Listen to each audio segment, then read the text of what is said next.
Oui, bonsoir Roselyne Bachelot. Bah Bonsoir. oui, on est à l'antenne. Mais oui, on est à l'antenne. Merci d'avoir accepté notre invitation, ancienne ministre de la Culture Merci et à de vous. la Santé. Votre dernier ouvrage, une omerta française, Secret d'enfance, est paru récemment chez Plomb. On va en parler. On va parler aussi de l'actualité politique, évidemment, que vous continuez à suivre avec un regard toujours très acéré. Mais d'abord, on s'arrête sur notre chronique Vrai-Faux du soir avec Emma Vincent qui nous rejoint. Bonsoir Emma.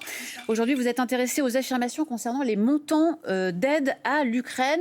La France serait à la traîne par rapport à d'autres pays européens. Catherine Vautrin, la ministre des Armées, était interrogée sur le sujet.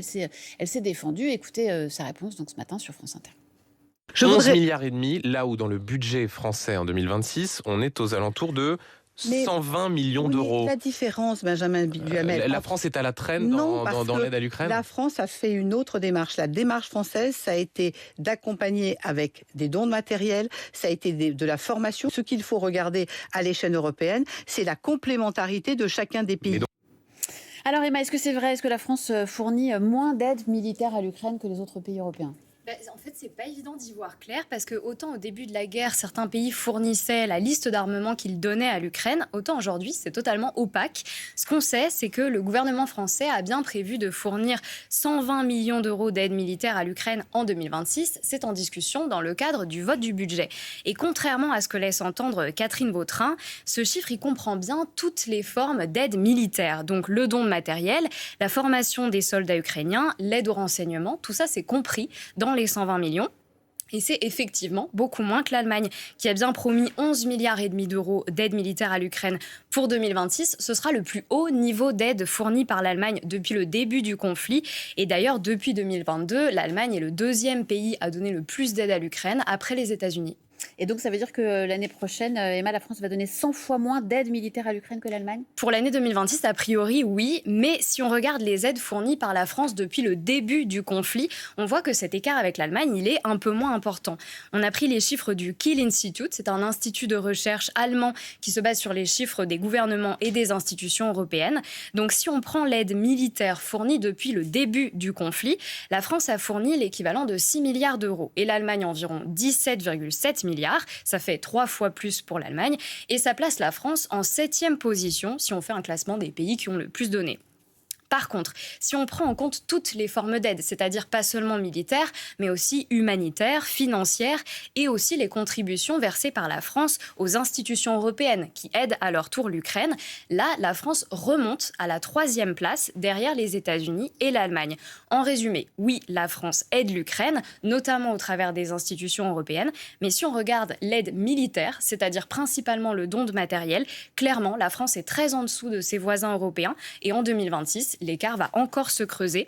En fait, ce que nous dit Léo Peria-Peigné, qui est chercheur à l'Institut français des relations internationales, c'est que la stratégie actuelle de la France, c'est plutôt de fabriquer et de vendre des armes à l'Ukraine plutôt que de les donner sans contrepartie, comme le font d'autres pays, comme le Danemark ou l'Allemagne. Et on l'a vu évidemment hier avec cette annonce de futurs achats de Rafale par l'Ukraine, même si on ne sait pas encore exactement comment cela sera financé. Merci beaucoup Emma Vincent. Rappel du rendez-vous hebdomadaire avec toute l'équipe de Vrai Faux, c'est tous les samedis à midi sur France Info. Merci Emma. Roselyne Bachelot, vous êtes donc notre grande invitée du soir, ancienne ministre, avec plaisir, ancienne ministre de la Culture et de la Santé, auteur ou autrice, je ne sais pas ce que vous préférez. On peut dire EURE. D'une omerta française, Secret d'enfance, un ouvrage dans lequel vous racontez votre rupture avec l'Église suite à la révélation des nombreux scandales sexuels de ces dernières années. On va en parler, mais d'abord l'actualité. Roselyne Bachelot, c'est le Louvre, le plus grand musée du monde, un symbole, une fierté nationale qui est obligé d'annoncer hier la fermeture d'une galerie entière en raison de la fragilité de l'édifice. Ça ressemble à une série noire. Un mois après le choc que ça a pu représenter pour beaucoup de Français et à l'international, se casse du musée, la découverte de sa vulnérabilité. Vous avez été aussi choqué que nous, ou quand vous avez vu ça, vous êtes dit, d'après ce que je savais ces dernières années, je comprends que ça ait pu arriver. C'est un bâtiment extrêmement fragile, 200 000 mètres carrés, un peu plus de 70 000 consacrés à l'exposition d'œuvres d'art. Ce sont des bâtiments qui n'ont jamais été conçus pour être des musées. C'était des palais royaux. On a commencé à construire ça sous Philippe Auguste. Et c'est vrai que il y a un surtourisme qu'il faut appeler les choses par leur nom. Là, par exemple, la pyramide du Louvre qu'on a construit pour accueillir les touristes, les visiteurs au Louvre, avait été conçue pour accueillir 3 millions de personnes. On en est à 9 millions. Et le projet du Grand Louvre, pour lequel d'ailleurs je ne suis absolument pas d'accord, envisage 12 millions de visiteurs dans un bâtiment effectivement extrêmement fragile. C'est trop ? Donc, moi je trouve que c'est trop, oui, absolument. Je trouve que la course à l'échalote de mettre toujours plus de touristes qui finalement abîment ces bâtiments extrêmement fragiles est une politique qui court vers l'abîme. Il va falloir penser à d'autres structures, à d'autres mécanismes pour voir les œuvres. La réalité virtuelle, la réalité augmentée nous ouvre des perspectives extrêmement intéressantes. Quand je vois défiler cette consommation narcissique de gens avec leur téléphone portable qui regardent même plus les œuvres, ils se regardent eux devant les œuvres. Je trouve que c'est une consommation absurde. Je ne veux pas donner de leçons à qui que ce soit. Quand je vais dans un musée, je ne regarde jamais plus de 5 œuvres. Et je peux rester 1 heure devant un tableau ou devant une sculpture, parce que quand on est devant un tableau, on le regarde sous tous les éclairages, on le savoure, on l'a étudié avant, on a une sensation comme dans un théâtre, comme dans un opéra. Mais vous savez bien que tous les touristes qui viennent à Paris ont envie de voir la Joconde. C'est mais naturel après tout. Mais bien sûr. Et le but de ce grand Louvre, de cette imagination de restauration qui va créer une entrée dans la colonnade de Perrault en face de l'église Saint-Germain-l'Auxerrois, c'est de mettre encore plus de gens devant la Joconde. Et ça fait venir des touristes aussi pour la balance commerciale. Oui, mais si on détruit, parce que quand même, là, on va avoir plus d'1 milliard de travaux, pour remettre tout cela en place. Et puis il y a la sécurité, évidemment, un mois après ce casse qui nous a tous stupéfiés. La patronne du Louvre, Laurence Descartes, a dit devant qui fait du très bon travail, a dit devant les sénateurs, lorsqu'elle a été interrogée quelques jours après: j'ai été effarée de l'état de la sûreté et de la sécurité du musée à mon arrivée. Elle, ce qu'elle dit, c'est qu'elle paye et qu'on paye des années de sous-investissement dans la sécurité. Vous avez été ministre de la Culture. Vous avez été ministre de la Culture entre 2020 et 2022. Est-ce que vous avez une responsabilité, Roselyne Bachelot ? Le musée était fermé, j'étais sous Covid. Mais on a mis beaucoup d'argent dans le Louvre. Il faut assurer toutes sortes de sécurité. Il faut assurer évidemment la sécurité contre le vol, il faut assurer la sécurité contre la prédation, il faut assurer des sécurités électriques. On a bien vu dans des bâtiments anciens à quel point c'est difficile. On l'a vu pour la cathédrale Notre-Dame de Paris, on l'a vu pour Saint-Pierre et Saint-Paul à Nantes. Ces bâtiments n'avaient pas été conçus pour mettre de l'électricité. Ils n'ont pas été conçus, les architectes des bâtiments de France, ils ne veulent pas qu'il y ait des grilles sur les fenêtres parce que ça contrevient à l'architecture qui doit être préservée. Donc on met beaucoup d'argent dans le Louvre. Je m'étais opposé justement parce que c'était, à mon avis, une dépense superfétatoire. Il y a eu des politiques d'acquisition. Je m'étais opposé à l'achat du porte-étendard de Rembrandt qui valait 175 millions parce que justement, le prix des œuvres galope d'une manière absolument indécente. Donc, quand on veut avoir une politique d'achat qui préserve certains trésors nationaux, d'ailleurs, on est mis dans une sorte de mâchoire où on est obligé de faire des choix budgétaires extrêmement compliqués. Donc vous êtes d'accord avec la Cour des comptes quand elle dit que le Louvre a négligé la sécurité au profit de l'attractivité ? Écoutez, là, c'est la première mouture du rapport de la Cour des comptes et on n'a pas, sur le rapport, entendu la réponse contradictoire de Madame Descartes. Donc je me prononcerai sur le rapport de la Cour des comptes quand je l'aurai au complet. Quand on n'entend qu'une partie, on n'a pas un bon jugement. Faisons un tout petit commentaire sur l'actualité. Quand vous assistez à ce qui se passe à l'Assemblée nationale, vous vous dites c'est formidable, la culture du compromis est en train d'irriguer la vie politique. Vous moquez de moi, là, Nathalie Saint-Cric. Vous êtes en train d'irriguer la scène politique française, ou alors vous dites durer pour durer, ça sert à rien, il faudrait mieux remettre tout à à zéro pour en sortir quelque chose et ne pas perdre un an, voire un an et demi. Alors, vous m'enfoncez dans une alternative où vous me demandez je vais en sortir par une troisième chose. D'abord, je suis consterné par l'image qui est donnée, et en particulier des décisions qui sont prises, une sorte de course à l'échalote qui n'a ni queue ni tête.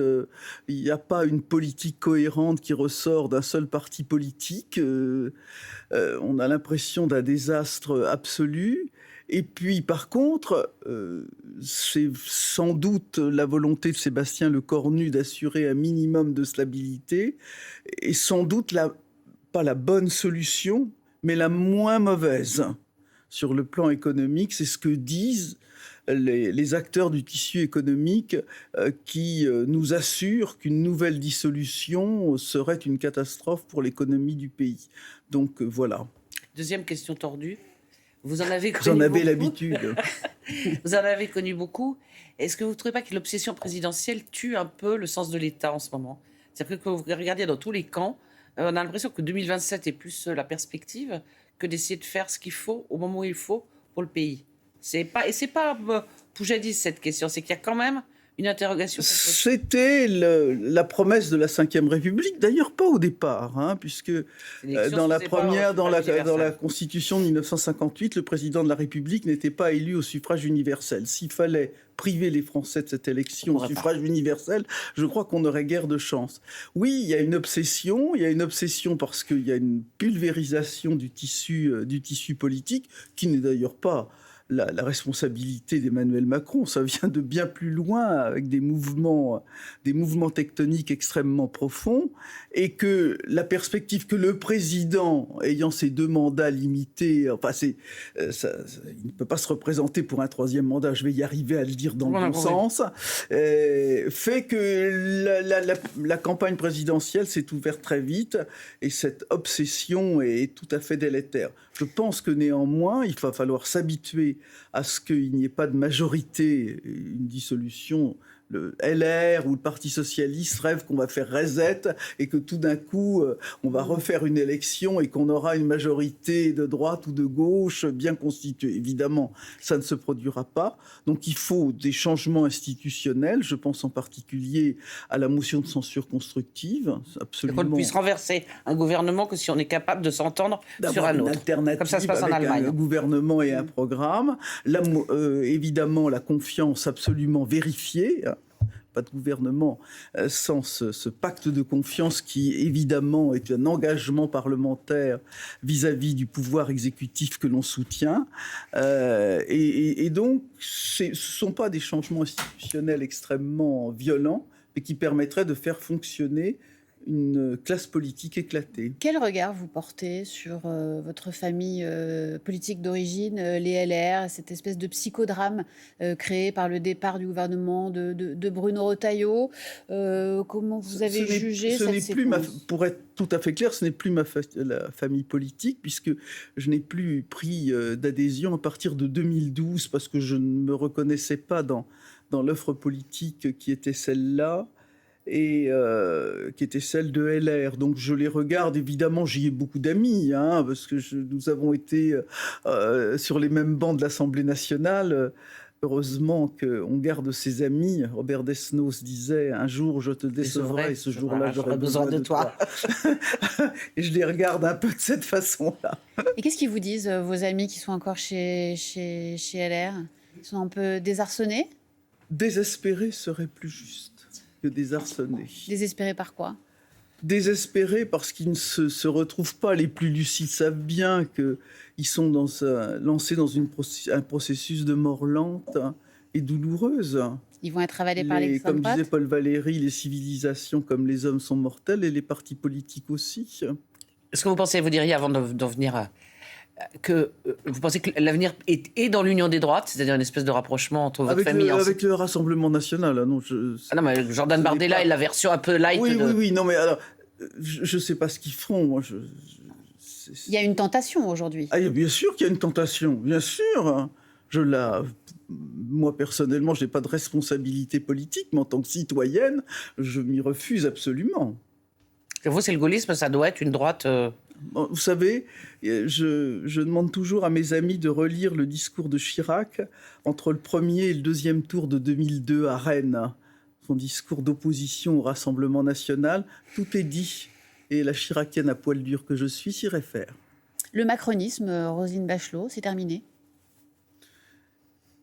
Le macronisme avec Macron, pour l'instant, avec Emmanuel Macron, pardon, pour l'instant, c'est terminé en 2027.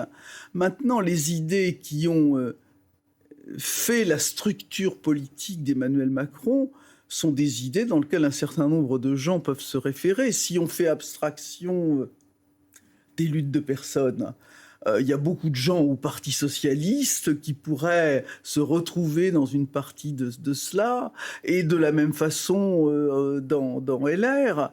Non, enfin, je pense qu'un certain nombre d'idées économiques et sociales peuvent intéresser les Français le jour où on aura purgé un certain nombre. Et ça manque d'incarnation. Pardon ? Ça manque d'incarnation, ou alors il faut attendre bon, j'attends peut-être va surgir d'ici 2027, je ne sais pas, le chevalier blanc qui va se... Si vous le rencontrez, vous nous envoyez son adresse. Oui, non, je vous l'envoie, promis, juré, il fait votre prochaine émission. Comment on fait pour le trouver? Est-ce que ce doivent être les sondages, les juges de paix? Est-ce qu'il faut organiser une primaire? Est-ce que un certain nombre de responsables doivent se mettre autour d'une table pour essayer de se... C'est-à-dire qu'à partir du moment où un pacte sera passé dans un clan, hein, c'est-à-dire qu'on se dit qu'on se met ensemble, on fait la primaire, mais de toute façon, on ne peut pas faire une primaire si on n'a pas passé un pacte auparavant. Il y a des structures politiques, elles ne vont pas organiser pour leur compte une primaire. Qu'est-ce qu'on va organiser comme primaire dans LR entre M. Wauquiez, M. Retailleau, M. Bertrand Madame Knafo? Oui, Madame Knafo n'est pas à LR. Non, mais Laurent Wauquiez, il dit une primaire de Gérald Darmanin à Sarah Knafo. C'est ça, voilà. Oui, vous voyez où on en est, là. Roselyne Bachelot, vous avez fait partie du Haut Conseil à l'égalité hommes-femmes. Vous avez été ambassadrice il y a bien longtemps de la Fondation des femmes à sa création. Vous êtes évidemment très concernée par toutes ces questions féministes. Il y a une question qui est apparue dans le débat public ces dernières semaines après l'agression d'une jeune femme dans le RERC. Est-ce qu'il faut réserver des rames de train exclusivement aux femmes? Est-ce que vous avez un avis sur cette question? Ce débat, il existe depuis longtemps. Il est d'ailleurs partagé par certains mouvements féministes. Ça se pose la même question aussi dans l'éducation nationale, où on estime que quand on regarde la façon dont ça se passe dans les stimulations, les interactions entre maîtres et élèves sont plus favorables aux garçons qu'aux filles, on estime qu'il devrait y avoir... de la non-mixité. Moi-même, j'ai été élevé dans une école strictement de filles. Ceci étant, ce serait pour moi un formidable recul que de vivre dans une société où les hommes et les femmes sont séparés. Je ne comprends absolument pas comment mes camarades féministes peuvent défendre une chose pareille. Alors qu'on fasse de la sécurité, qu'on fasse de l'éducation pour les jeunes, qu'on combatte la pornographie, son usage de plus en plus jeune, d'accord, mais...